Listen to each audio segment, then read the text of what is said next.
Opinion sans phare. Aujourd'hui avec André Barmettler, rédacteur en chef du journal Express Zeitung, die kritische Monat-Zeitung. Pacte mondial pour les migrations. Noir sur blanc. Il n'y a pas de retour en arrière. Le 13 juillet 2018, plus de 190 pays se sont mis d'accord pour ratifier le Pacte mondial des Nations unies pour l'immigration qui sera adopté les 10 et 11 décembre 2018 à Marrakech. Ce n'est pas un hasard si cet accord a été conclu le week-end de la finale de la Coupe du Monde 2018. Après tout, il ne s'agit rien de moins que, premièrement, du transfert global et formel de la souveraineté nationale des États individuels au futur super-État de l'ONU. Deuxièmement, de la dissolution des structures démocratiques de la société. Et troisièmement, de la stratégie unifiée pour opprimer, persécuter et combattre les voix qui s'élèvent contre cela de manière critique. Oui, sans exagération, ce pacte peut être considéré comme l'une des étapes les plus importantes sur le chemin vers la tyrannie. Les frontières nationales seront ouvertes à l'avenir à tous les peuples, quelle que soit leur origine, leur culture ou leur nombre. Et quelles qu'en soient les conséquences sur la population locale, ces frontières resteront ouvertes. En même temps, ces personnes ont accès aux systèmes sociaux correspondant au nom de l'égalité des droits de l'homme. Il est temps de visualiser ce que cela signifie pour notre société. Des dizaines, voire des centaines de millions de migrants, rien qu'en provenance d'Afrique, sont déjà en route vers l'Europe promise, ou le seront dans les années à venir. Et non, ce n'est pas de l'alarmisme, c'est la mère réalité. Qui s'étonne quand, selon Gallup, un institut américain bien connu d'études de marché et d'opinion, plus de 30% de la population africaine, dans certains États plus de 50%, ont déjà envie de migrer en Europe? Ce n'est pas étonnant avec des frontières ouvertes, sans risque d'être rejetés et avec des prestations régulières en espèces, des fonds sociaux provenant des travailleurs, dont le montant mensuel dépasse souvent de loin un salaire annuel dans le pays d'origine en Afrique. Selon Gallup, cela correspond aujourd'hui déjà à plus de 700 millions de migrants potentiels. Dans le même temps, une bombe à retardement démographique d'une ampleur difficilement imaginable qui explosera de plein fouet dans les décennies à venir est amorcée en Afrique. Malgré les progrès médicaux et la réduction spectaculaire de la mortalité infantile, les taux de natalité sont restés élevés. Dans plus de 20 pays africains, il y a plus de 5 enfants par femme.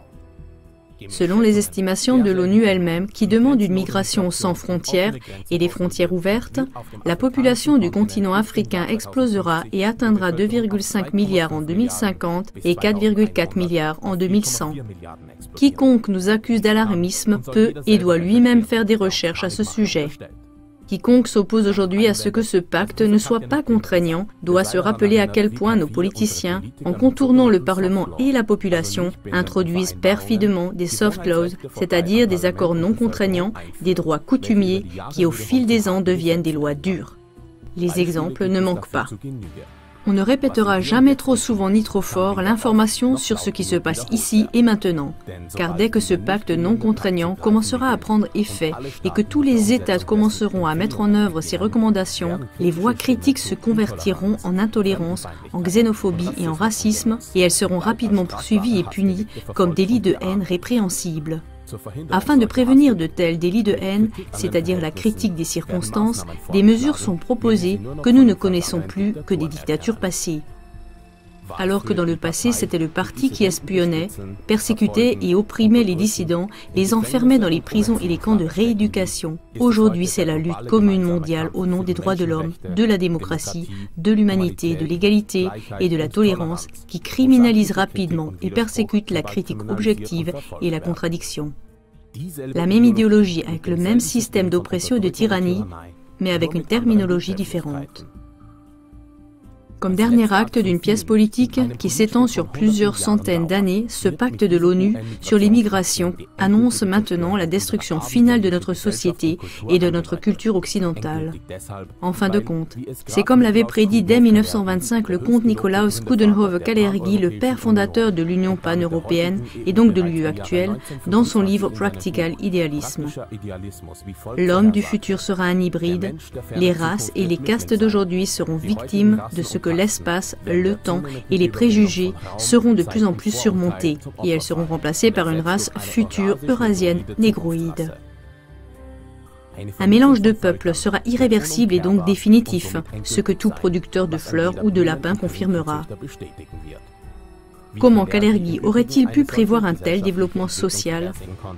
À première vue, cela peut sembler être une coïncidence. Est-ce aussi une coïncidence et Angela Merkel, qui a rendu possible le chaos actuel en Allemagne grâce à l'ouverture anticonstitutionnelle des frontières, a reçu pour mérite particulier le prix Coudenhove-Kalergi Europe en 2010? Les 100 dernières années semblent regorger de coïncidences qui, prises individuellement, représentent des pièces indispensables du puzzle dans le développement du chaos actuel en matière d'asile. Il ne s'agit pas seulement des innombrables guerres d'agression au Moyen-Orient et en Afrique qui sont contraires au droit international et de la destruction délibérée au nom de la démocratie et des droits de l'homme d'États homogènes, parfois même florissants et fonctionnant bien. Cela inclut aussi comme un mantra enfoncé dans notre conscience de toutes parts la culpabilité collective historique de la société occidentale pour tous les malheurs et la misère de ce monde.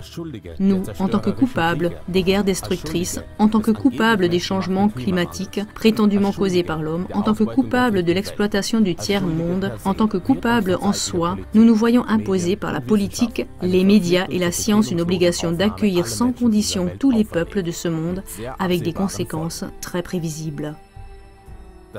La maison est en feu. Il est temps de se réveiller.